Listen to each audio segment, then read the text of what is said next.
Hello, all, and welcome to the very first episode of the Golden Eagle Network, a network where we will bring you weekly highlights of all Cornerstone Golden Eagle athletics. My name is Brendan Emmerich, and alongside me is my co-host Luke Schrock. And today we will take you through the past week of Cornerstone athletics, and we will highlight all promising aspects of our student athletes and our athletic programs. Let's jump right into Tuesday night's action where the Cornerstone women's volleyball team is looking to extend their undefeated season to 7-0 against the defending WAC champion Lawrence Tech Blue Devils. The Golden Eagles have looked absolutely flawless this year, only dropping 2 sets in their previous 6 matches. Getting right into the highlights, Riley Walters started the Golden Eagles off with an ace, setting the tone immediately for how the set and match would soon end up. Olivia Keelan is seen here, getting a putback finish off the mishit by Lawrence Tech, and then the very next point, Kayla Clark with an ace of her own. Cornerstone continued their dominance in the first set with the one thing that they do best, defense. What a block here by both Brooke Nicholson and Jackie Stanko to win the point, and Cornerstone would end up taking the set by a score of 25-16. Moving on into set number 2, Cornerstone looked to continue their dominance of defense and power, with Riley Walters here having a nice dig and Bailey Cummings getting the finishing kill. A few points later in the set, Bailey Cummings comes right back at Lawrence Tech with this absolute monster of a kill. As the set progressed, the Golden Eagles fell behind a bit, but that wasn't going to stop Brooke Nicholson from joining in on the action with this strong kill of her own. Then the defense of Cornerstone stepped up when it was needed the most, delivering back-to-back blocks from both Kaylee Dykema and Bailey Cummings.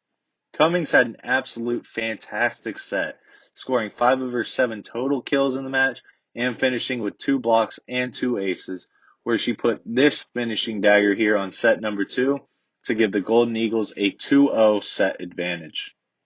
Getting right back into the action for set number 3, Cornerstone is looking to sweep their 5th opponent of the year in straight sets, but after a slow start by the Eagles, Alexis Angus is there with a quick put down of her own.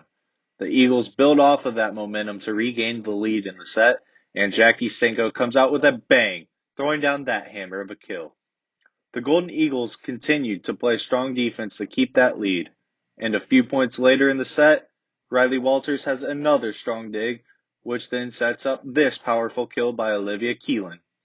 Walters would finish the match with 10 digs, 4 kills, and 3 aces, as Kaylee Dykema here would get a nice kill of her own. The Cornerstone Golden Eagles would then have this match wrapped up as they defeated the defending WAC champions and continued their undefeated season, becoming 7-0 overall in the year and 3-0 in WAC play. The volleyball team also took a trip to the University of Northwestern Ohio Friday night to face the Racers, and there they continued their dominant performance on the year, winning in straight sets and improving overall to 8-0 and 4-0 in conference play. The team was led by Bailey Cummings with 7 kills, Patsy Morris with 14 digs, and Hannah Kleppel, the unsung hero of the third set, keeping the Racers away to finish the sweep. Well, let's take a look at the barn burner that was in Mole Arena versus Concordia. Started off a little bit rough, was 5 straight travel calls, but things progressively got better as Mattern ended up and back down to start off the shooting from beyond the arc. And here's Shelby Nybor. Things got progressively better as the half went on, and Concordia did not go silently. Here's Helderop showing off a bit of some handles as Lena Steele, the transfer, shows off a 3 of her own.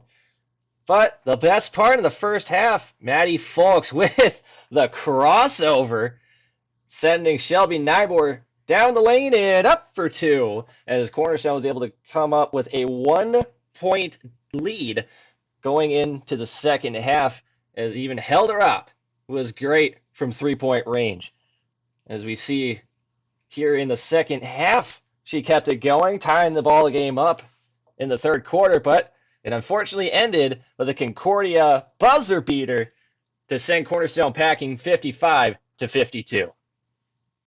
And how about the men's team's utter dominance over Concordia at home earlier in the week?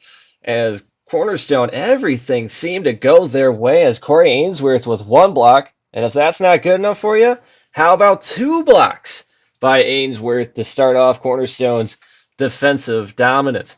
as Christian Rodriguez connects with Tyler Baker, and they get up to an early 28-8 lead over the Cardinals, as even some other guys like Johnny Strube get some three-pointers.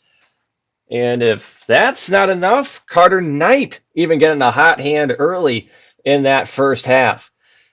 But later as the ball game went, Gabe Merriweather with a slam to keep things rolling for Cornerstone, and bench players started to come out, and the passing was just beautiful for a Trent Summerfield three into the corner as Cornerstone won 109-74 with Riley Costin, the first time in a long time, leading the way with 20 points. And the women's basketball team traveled to Lima, Ohio to take on the Racers of Northwestern Ohio, where they set the single game record of 17 made three-pointers in a single game. Sterling DeGainer, Brooke Moderman, and Lena Steele all led the way for the Golden Eagles, which Lena Steele and Brooke Moderman, 4 and 3 made three-pointers respectively, is their season high to date. 41-29 into the half, which is the best lead into the halftime the Golden Eagles have had this season. And they kept the ball rolling with Ellen Kresge putting the women's basketball team at the 20-point mark before Caitlin Siebert joined the party and finished the score off at 76-55 in Lima, Ohio. Now let's look at the men's team, who also traveled to Lima, Ohio to take on the Racers, and they also had a field day from beyond the arc. 58% from three-point range, and out-rebounded the Racers 43-26 by the end of the night. The first half, 12 for 16 from beyond the arc. Incredible start for the Golden Eagles this weekend. And it was a 14-0 first half run to eventually get them out of the closeness of the very beginning of the game, but that run is what put them ahead. Drew Knickerbocker and Christian Rodriguez both had 20 points to lead the Golden Eagles and went 7 from 20 from the field. The end of the game was 102-73, which was the second straight win that made it to triple digits this season. Track and field traveled down the Beltline to Aquinas College, where they tallied 12 total PRs, 6 for the men and 6 for the women. And let's start with the men. Josh DeFries, in his high jump debut, had a 191 meters to crack 10th all-time in CU's indoor list. And Owen Walcher in the 1,000 meters PR'd at 2 minutes and 32 seconds, finishing second at the event and stayed 8th in program history. Peter Wilcombe and Carter Sabin both PR'd at 6.66 meters and tied first at the event and third in CU's program history. Now let's go to the distance events, where Colton Covington was the highlight down in Indiana Tech, where he PR'd in the 5,000 meters, being the fastest time with 14:40.94, which is the fastest in the NAIA and third best in CU history. Now for the women. Anna Van Tubergen led the way in the weight throw with a PR of 15:48 meters, which was second in the event and fifth in Cornerstone's history. Nigeria Pollard and Haley Nykoop both PR'd in the 5,000 meters, which Pollard ended with a 17:23.61, which was second in the event, and Nykoop was 17:40.23, which was third in the event. Now, who was it that finished first but Kelly Smith, who ran unattached with a 16:50.38, which is the best by far in the NEIA. Finally, Ashley Verplank in pole vault PR'd with 3.42 meters, which was fourth in the event. Men's tennis took on Division III opponent Hope College on the road, and they had a big victory to improve to 3-1 on the year. CU started off winning 2 doubles matches, starting with Mateo Jimenez and his partner Alexei, as well as John Kokoma and his partner Jose Oliva. The singles matches, Mateo Jimenez, John Kokoma, and Jacob Stegman all won their respective matches, giving CU their first indoor victory on the year. The women's tennis team also took a trip to Hope College Friday night, where they fell short in their first matchup of the indoor season by a score of 6-3. Nina Vasilkovich and Valentina Garcia were the 2 Lady Golden Eagles to win their doubles match, and for the singles matchups, Nina Vasilkovich and Laura Matamoros were the 2 victors. However, Saturday's matchup against Spring Arbor was a different story. The Lady Eagles, playing at home, They won their match 5-2.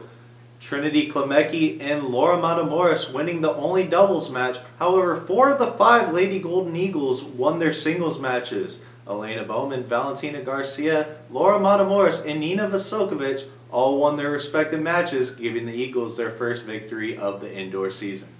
The bowling team had their 4th WAC Jamboree at Fairlanes in Granville, Michigan, where both the men and the women finished 7th. For the men, Vincent Birch led the way with a 587, which was the 9th best of all the men at the event, with Nick Slaughter following him at 570. Lauren Slaughter led the way for the Lady Golden Eagles with a 534, and Christina Douglas and Chloe Powles followed her. Well, that's going to do it from us here at the Golden Eagle Network. My name is Brendan Emmerich, alongside me, Luke Schrock, and we will catch y'all on the next episode. Thank y'all.